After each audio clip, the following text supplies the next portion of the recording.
This is Sonnet Frisbee, and you're listening to University of Chicago Public Policy Podcasts.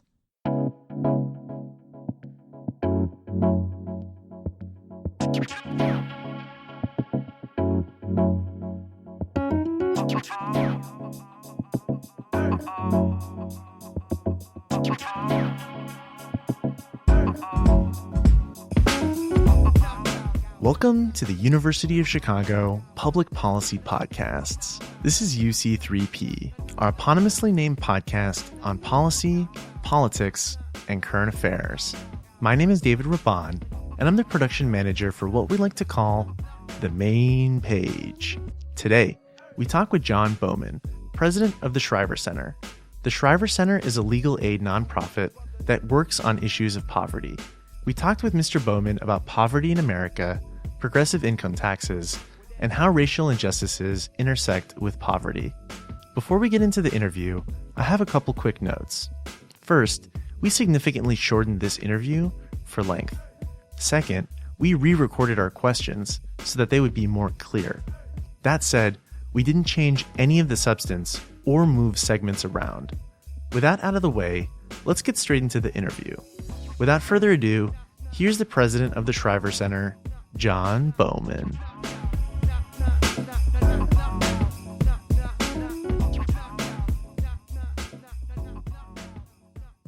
Welcome to the UC3P, the University of Chicago Public Policy Podcast. My name is Jordyn Mahome. And my name is David Raban. And today we will be interviewing John Bouman. John Bouman is the president of the Shriver Center on Poverty Law. Mr. Bouman, thank you so much for being here with us today. My pleasure. A lot of people may not know you or your organization. So before we get deep into the interview, we wanted to start by asking you to describe the Shriver Center. Specifically, what is your organization's mission and goals? So our mission is to improve quality of life and chances for upward mobility for people living in poverty, and to do that through the use of law and policy. Our strategic focus is on racial equity, and if you know anything about poverty, you know that it's heavily about racial equity. You can't be serious about poverty if you're not focusing on racial equity. So the goals are to advance those issues from year to year. I should tell you the theory of change for us is, now we're a law office, but we believe in community-generated advocacy where the problems we work on, the agenda essentially, comes from people in communities in poverty, and that they are also engaged in the advocacy with us, who share the leadership and the decision-making involved as you do advocacy projects, both on strategies and on do you compromise, do you make settlements, how do you proceed, and how do you conclude a project. And that those victories then on a local or a state level can translate from one state to the next, gain momentum from state to state, ultimately affecting national policy. And so we not only have an upfront multi-issue capacity here in Illinois and in Chicago, but we have multi-state networks of groups that do in other states what we do in Illinois, prepared to take and receive and send back to us their victories, their strategies, their ideas, and we can coordinate things across multiple states as well. So what does success look like for the Shriver Center?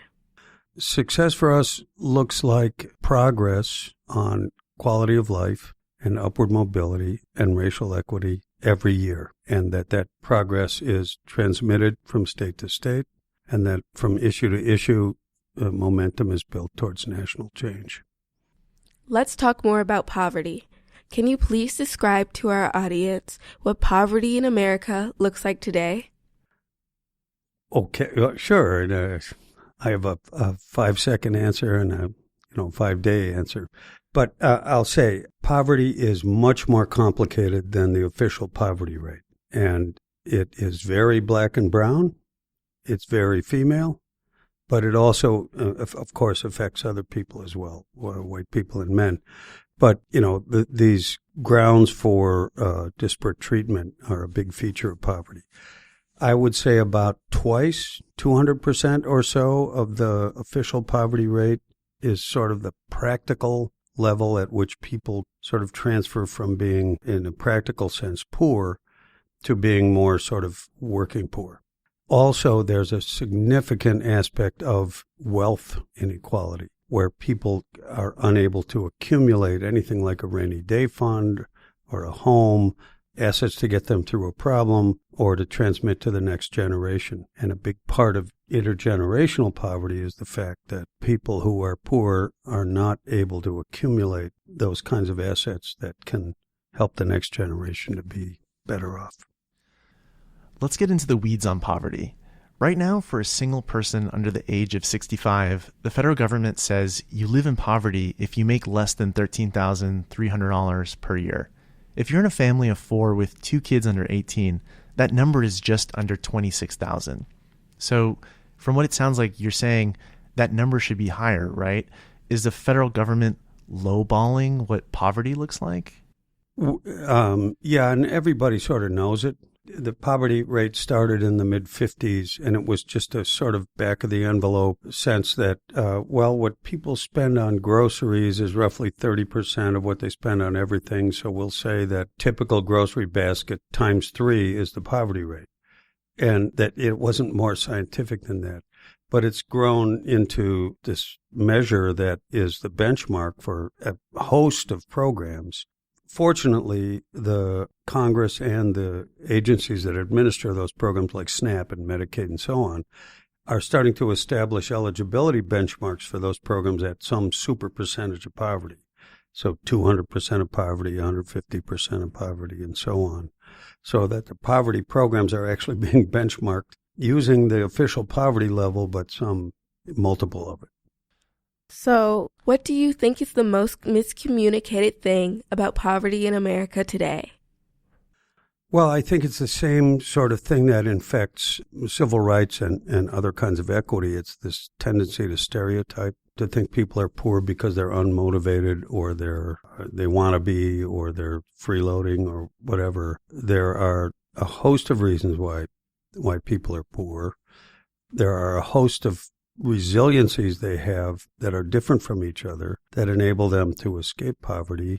One thing I learned from sort of 10 years of high-volume storefront legal aid in Chicago with a lot of different kinds of clients is how individualized it is and how dangerous it is to stereotype.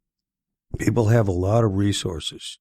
There's a lot of people who, from one year to the next, are no longer poor, but other people are poor, so it's a fluid number. It's not the same 40 million people every year, which is a high number, but that's the number of 40-plus million people in America who are officially poor, and probably twice that many who are at that 200% level, which begins to be like 30% of the whole population. There are a lot of researchers like Raj Chetty who are talking about poverty and specifically also about mobility and intergenerational mobility. And I was wondering, how much does that research play a role in your work? And is that kind of data something that you and the people at the Shriver Center who are working on issues of poverty, working on issues of racial justice or dealing with racial injustice, is that data something that comes in and influences your work? Yes. Yes. I'm doing a series of seminars right now. I'm a Pritzker Fellow at the Institute of Politics, and I'm doing an 8-week seminar series on the different skill sets, or I call them sources of power, that go into successful advocacy on issues of poverty. And the one last week was on research and data and maps or other visualizations of data. You're talking about GIS also. Yeah, right? Exactly. And Harold Pollack from SSA and the Crime Lab here at University talked about his work, and Dr. Mark Bouman, who's my brother, works at the Field Museum, came and showed some of the really fascinating things you can do by translating data sets into maps and visualizations. But yeah, the research is incredibly important. One of the most important ones that actually has driven a lot of good policy is James James Hecksman's information about early childhood and the return on investment you get from investments in early childhood programs. And that's magic in policy conversations. So that's been very influential. Mr. Bouman, you're also leading the fight for what you call the fair tax. To be clear for our audience, this is a campaign for changing the Illinois state constitution so that the state can have a progressive income tax. First, what is a progressive income tax? And second, why is it important for the state of Illinois to have one? Currently, there's one on the federal government level, but not for this state. Right. Illinois is one of only 9 states that has an income tax that's the same rate for everybody. So billionaires and millionaires pay the same rate as minimum wage workers. The federal government in 33 states have what you call the progressive income tax. Others call it a graduated rate income tax, where you charge a lower rate for lower incomes and a higher rate for higher incomes. We're all sort of used to this, typical tax brackets. And so Illinois has been unable to do that because in the Constitution it mandates this flat tax. When we say fair tax, we mean a reasonable relationship to your ability to pay and to support the functions of government. And that's just fair, right? Unless you sort of abuse it, which nobody intends to do, and nobody does in any of the other states. It's important in Illinois because we have one of the most unfair tax systems in the country, one of the handful of what's called regressive taxing states where the tax burden is twice as much on the lowest fifth of the economic spectrum as it is for the top 5%. The top issue is to address that unfairness, and in so doing to also address this phenomenon in our economy of income inequality. So when people see that on the ballot next November, vote yes. It's going to be on the ballot, for sure. Yes. What's on the ballot is the amendment. Yes, we passed last spring, finally passed the resolutions with supermajorities in the House and the Senate to put the constitutional amendment on the ballot. The constitutional amendment, the only thing it does is to delete the requirement that the income tax be the same rate for everybody. It doesn't say what it should be, but it opens up all the full range of possibilities. And then the General Assembly actually passed a bill that will take effect if the amendment passes, establishing the new system. Under the new system, 3%, so only the tax filers with taxable income over $250,000 a year, will pay a higher rate than they pay now. Everybody else, 97%, will pay the same or less. But it will generate about $3.5 billion more to support the functions of government, and it will fix this structural deficit issue, or it'll address it, at least make it better. We've been speaking with John Bouman, who's president of the Shriver Center. Let's take a short break, and we'll be back after this promo. Stay with us.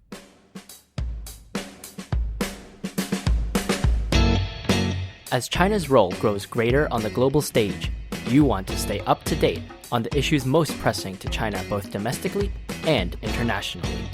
Check out the Just China podcast for in-depth analysis on recent headlines and investigative reports on Chinese matters that affect our globalized world. We are Just China.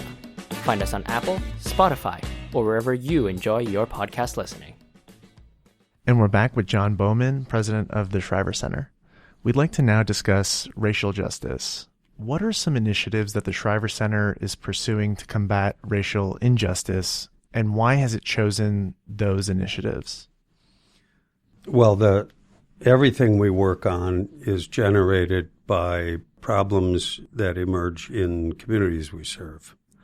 That's the reason we work on anything, is because people we know, leaders in communities in poverty and people who serve those folks, bring those problems to us, and we work with them on it. The racial disparities across, you just have to read the census, right, which is, not, I mean, certain data in the census, and I recommend the Annie E. Casey Foundation's annual Kids Count data book. Also, the Heartland Alliance in Chicago does an Illinois poverty report every year that sort of crunches the big databases and lays it out. But the Annie Casey one, for example, had across pretty much every measure of child poverty, from life expectancy to income, school performance, infant